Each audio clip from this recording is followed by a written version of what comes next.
Morning, guys. On Monday, we spoke a little bit about the millennium and just what it was like. And now we're at the end of the millennium, and then chapter 20 of Revelation, verse 7, it says, "And when the 1,000 years are ended, Satan will be released from his prison." So just remember, Satan was locked up in the bottomless pit, and for 1,000 years, Christ reigned with his people in a wonderful place like paradise. But obviously there was still sin. People fell away from the Lord. Not everyone was saved. Even though Jesus was with them, they didn't all come to Christ. And so thousands and thousands of people are born, and they're unregenerate. They don't know God. And so when Satan gets released from that bottomless pit, he goes out and he deceives all those people on earth, obviously other than the Christians. And so after 1,000 years, Satan will be released and will come out to deceive the nations that are on the four corners of the earth. And so just like we've been many times, we've been warned that Satan is a deceiver. And once again, he comes out and he does the same thing he's always done. He deceives. And so Satan's amongst us today. He's not locked up. And so we need to know that his mandate is to deceive, and we need to be testing everything, making sure that we ourselves are not deceived. And so he goes out and he deceives the nations of the four corners of the earth, Gog and Magog. Magog was a grandson of Noah. Genesis 10 verse 2, it talks about that grandson. It talks about where he goes, and we can kind of get the area.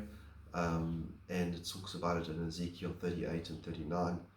But Magog and Gog are basically the enemies of God. And so all these nations, these unchristian nations, get deceived by Satan, and they come against God once again to gather them for the battle. It says their number is like the sand of the sea. So there are thousands and thousands of these, millions.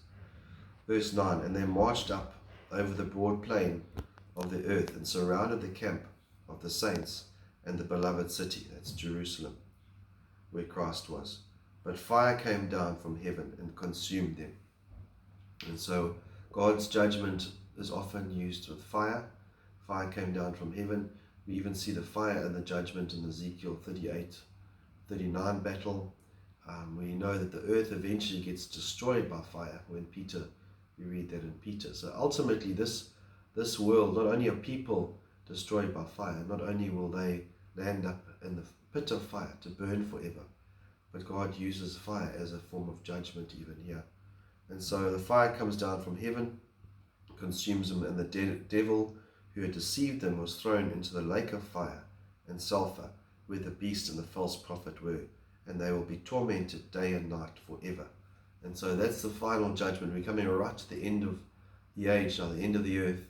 And Satan now is going to be judged for good, locked up for good.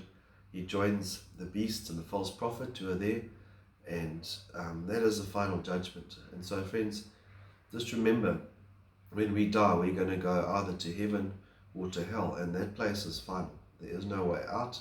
It's a place of torment, day and night, forever and ever.